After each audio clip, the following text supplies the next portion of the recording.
केंद्रीय बलों और राज्यों की पुलिस बलों से जुड़ी हुई 75 टीमें प्रतिभाग कर रही हैं। 1341 खिलाड़ी इस आयोजन में प्रतिभाग कर रहे हैं और जिनमें 336 महिला खिलाड़ी भी इस आयोजन का हिस्सेदार बनने जा रही हैं। मैं सबसे पहले इस आयोजन के लिए उत्तर प्रदेश का चुनाव करने के लिए आदरणीय प्रधानमंत्री जी का, आदरणीय गृह मंत्री जी का हृदय से आभार व्यक्त करते हुए आप सभी प्रतिभागी टीमों का उत्तर प्रदेश में आगमन पर हृदय से स्वागत करता हूं, अभिनंदन करता हूं। हम सब जानते हैं कि खेल और खेलकूद की गतिविधियां प्राचीन काल से ही भारत के जीवन का हिस्सा रही है और इसीलिए भारतीय मनीषा ने कहा है कि शरीर माध्यम खलु धर्म साधनम, यानी धर्म के जितने भी साधन हैं उसकी पूर्ति एक स्वस्थ शरीर से ही की जा सकती है। स्वस्थ शरीर में ही एक स्वस्थ मस्तिष्क निवास कर सकता है। यानी अगर आप सशक्त राष्ट्र की परिकल्पना को साकार करना चाहते हैं तो हमें स्वस्थ भारत चाहिए और स्वस्थ भारत के लिए खेलकूद की इन गतिविधियों को हर स्तर पर प्रोत्साहित करने की दिशा में प्रयास होने चाहिए। और इसी दिशा में प्रधानमंत्री मोदी जी ने देश के अंदर एक नई खेल संस्कृति को बढ़ावा दिया। खेलो इंडिया खेलो, फिट इंडिया मूवमेंट, या फिर देश के अंदर स्पोर्ट्स अथॉरिटी ऑफ इंडिया के माध्यम से देश के अंदर प्रत्येक जनपद में खोले गए साई के सेंटर इस बात के उदाहरण हैं। आज इन सभी कार्यक्रमों को ध्यान में रख करके देश के अंदर ऑल इंडिया पुलिस टूर्नामेंट के जिस कार्यक्रम को आगे बढ़ाने की श्रृंखला प्रारंभ हुई है, प्रथम ऑल इंडिया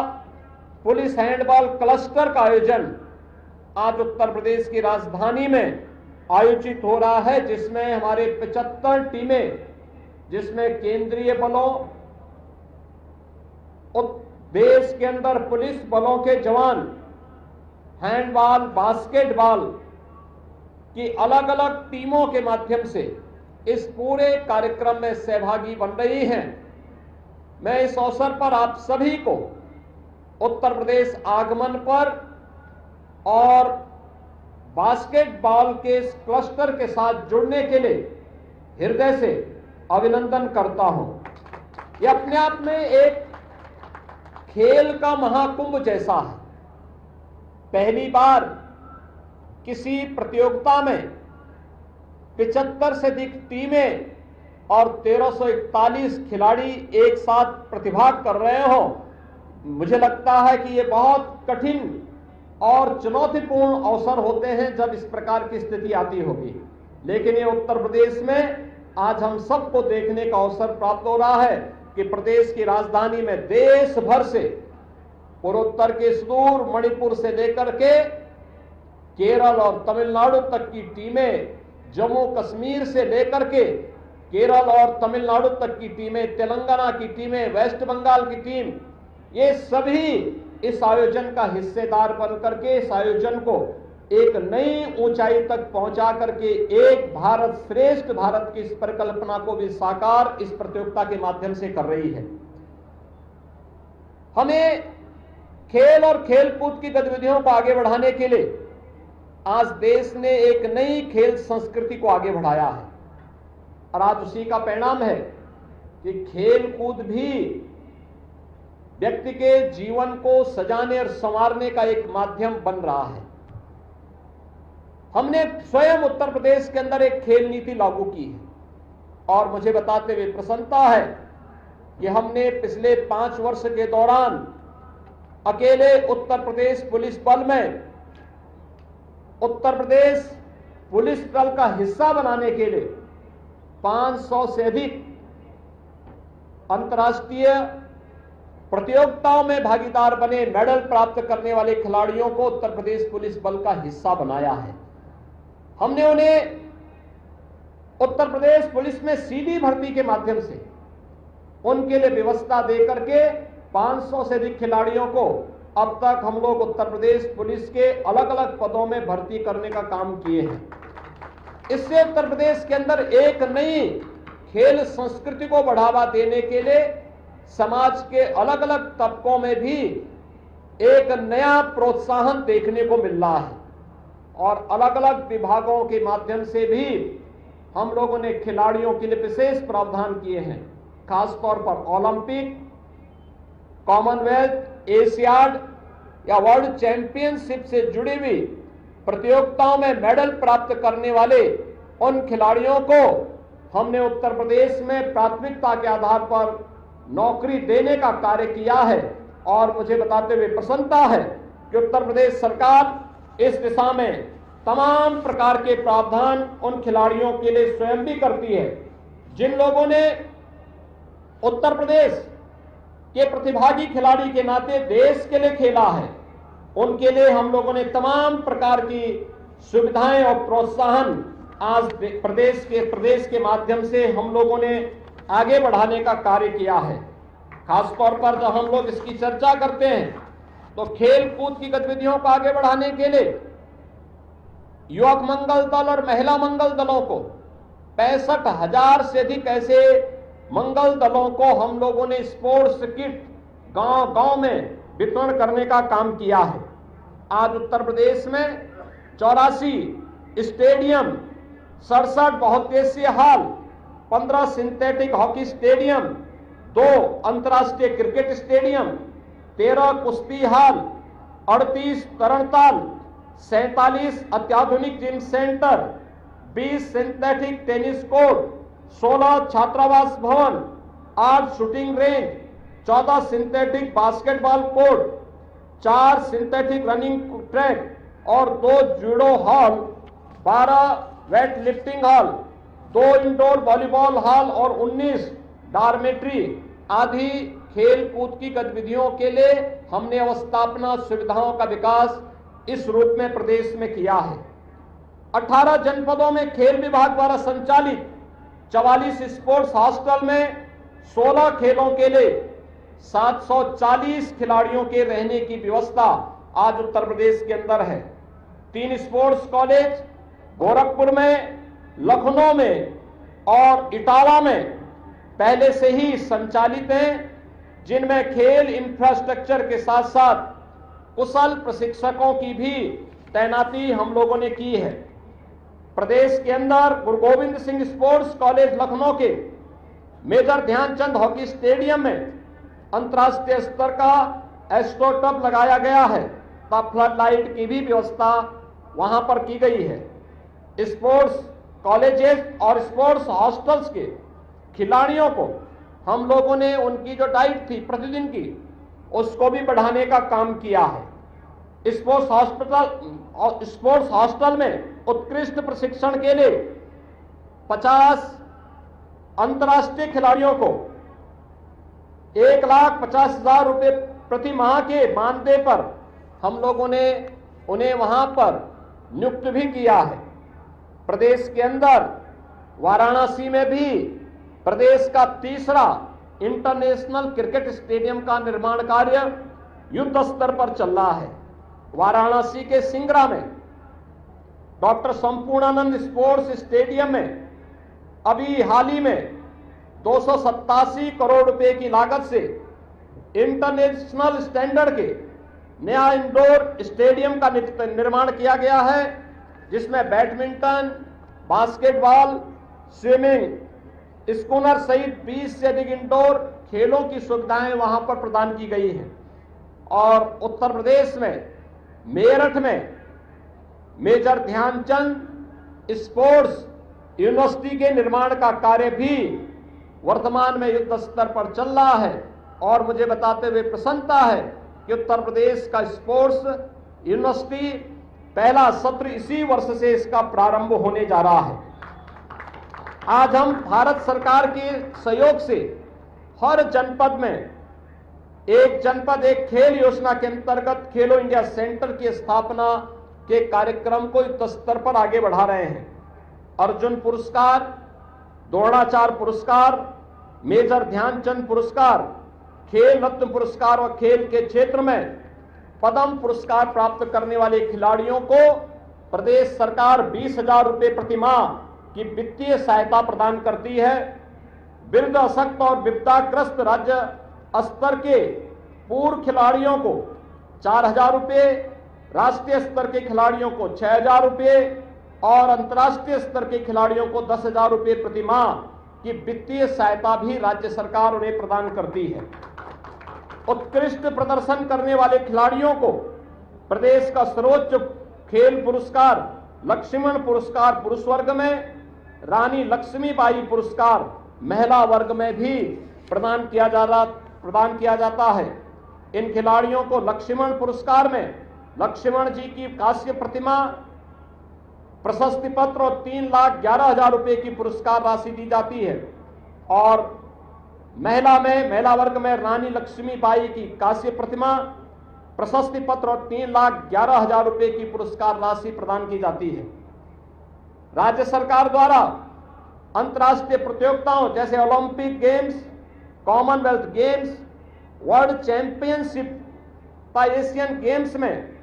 प्रदेश के पदक प्राप्त खिलाड़ियों को पुरस्कृत करने की भी एक व्यवस्था की है, जिसमें ओलंपिक में एकल गेम में अगर प्रदेश का खिलाड़ी है तो स्वर्ण पदक पर 6 करोड़, रजत पदक पर 4 करोड़ और कांस्य पदक पर 2 करोड़ रुपए की पुरस्कार की व्यवस्था राज्य सरकार अपने स्तर पर उन खिलाड़ियों को प्रदान करती है। ओलंपिक गेम टीम गेम पर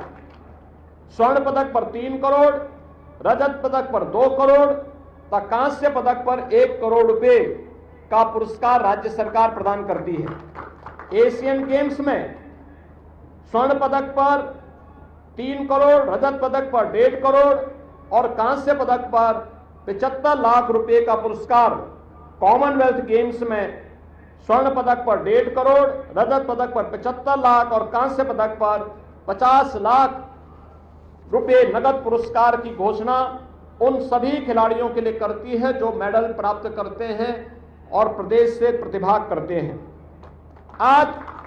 प्रदेश सरकार ने यह भी व्यवस्था की है कि प्रदेश का कोई खिलाड़ी अगर ओलंपिक में प्रतिभाग करता है तो 10 लाख रुपए प्रतिभाग करने के लिए प्रदेश सरकार उन्हें प्रदान करती है। एशियन गेम्स और कॉमनवेल्थ में विश्व वर्ल्ड चैंपियनशिप में प्रतिभाग के लिए 5-5 लाख रुपए प्रदेश सरकार की द्वारा उन्हें प्रदान किए जाते हैं। और प्रदेश के अंदर जो मैंने पहले भी कहा कि हमने तमाम ऐसे खिलाड़ियों को जिन्होंने ओलंपिक में, कॉमनवेल्थ में, एशियन गेम्स में, वर्ल्ड चैंपियनशिप में जिन्होंने मेडल जीते हैं, उन्हें सीधी भर्ती के माध्यम से हम लोग पुलिस बल में और अन्य तमाम विभागों में सीधी भर्ती के बल पर सीधी नियुक्ति उन्हें प्रदान करने का कार्य करते हैं। जिसमें हॉकी खिलाड़ी ललित कुमार उपाध्याय को हम लोगों ने पुलिस उपाधीक्षक के पद पर, क्रिकेट खिलाड़ी सुश्री दीप्ति शर्मा को, एथलेटिक्स खिलाड़ी सुश्री पारुल चौधरी को, शूटिंग खिलाड़ी अखिल श्योराण को और कबड्डी खिलाड़ी श्री अर्जुन देसवाल को हम लोगों ने सीधे पुलिस यानी डिप्टी एसपी का पद उन्हें देकर के उत्तर प्रदेश पुलिस बल का हिस्सा बनाया है। जूडो खिलाड़ी विजय कुमार यादव, कुश्ती खिलाड़ी सुश्री दिव्या काकरान को नायब तहसीलदार, कैनो स्प्रिट खिलाड़ी श्री अर्जुन सिंह को यात्रीकर अधिकारी के रूप में और एथलेटिक खिलाड़ी सुश्री प्राची और रोइंग खिलाड़ी श्री पुनीत कुमार को जिला युवा कल्याण और प्रादेशिक दल अधिकारी के रूप में नियुक्ति प्रदान किया है। हॉकी खिलाड़ी राजकुमार पाल को डिप्टी एसपी के पद पर नियुक्ति की कार्रवाई वर्तमान में प्रचलित है। मुझे बताते हुए प्रसन्नता है कि आज उत्तर प्रदेश पुलिस बल एक नए तेज के साथ कार्य करता हुआ दिखाई दे रहा है। हर पुलिस लाइन में पुलिस बल के लिए अत्याधुनिक अवस्थापना सुविधा, हर थाने में भी उनके लिए अत्याधुनिक बैरक रहने के लिए बनाए गए हैं। आज आप अधिकतर जनपदों में जाएंगे तो सबसे हाई राइज बिल्डिंग होगी वह उत्तर प्रदेश पुलिस बल की अवस्थापना सुविधाओं की होगी। ये चीजें दिखाती हैं कि अगर हम उससे कार्य लेना चाहते हैं तो उतनी ही सुविधाएं भी हमें देनी पड़ेंगी। और अब तक हम लोग 2,10,000 से अधिक पुलिस कार्मिकों की भर्ती की प्रक्रिया को भी उत्तर प्रदेश पुलिस बल में सफलतापूर्वक संपन्न कर चुके हैं। मुझे बताते हुए प्रसन्नता है कि हमने प्रदेश में कुशल खिलाड़ियों की भर्ती और प्रोन्नति के नियमों को भी बहुत आसान किया है और इसी प्रक्रिया के अंतर्गत आज उत्तर प्रदेश पुलिस बल अपने कार्यक्रमों को लेकर के तेजी के साथ आगे बढ़ने का कार्य कर रही है। अभी मुझे बताते हुए प्रसन्नता है कि पीएसी वाहिनियों के अनुशासित वातावरण में रहकर वहां से उत्तम खिलाड़ी आगे बढ़ सके, इसके लिए 35वीं वाहिनी पीएसी लखनऊ में एस्ट्रोटफ सिंथेटिक एथलेटिक ग्राउंड का पुनर्निर्माण कराया गया है। पीएसी लखनऊ में 150 खिलाड़ियों के स्पोर्ट्स हॉस्टल का भी निर्माण कराया गया है। 10वीं वाहिनी पीएसी बाराबंकी में एस्ट्रोटफ हॉकी ग्राउंड का निर्माण कराया गया है। बाराबंकी में ही 150 खिलाड़ियों हेतु स्पोर्ट्स हॉस्टल का निर्माण कार्य वर्तमान में प्रचलित है। पीएसी गाजियाबाद में इंडोर स्पोर्ट्स कॉम्प्लेक्स का निर्माण भी कराया गया है और 47वीं वाहिनी गाजियाबाद में कबड्डी ग्राउंड और टीन सेट का भी निर्माण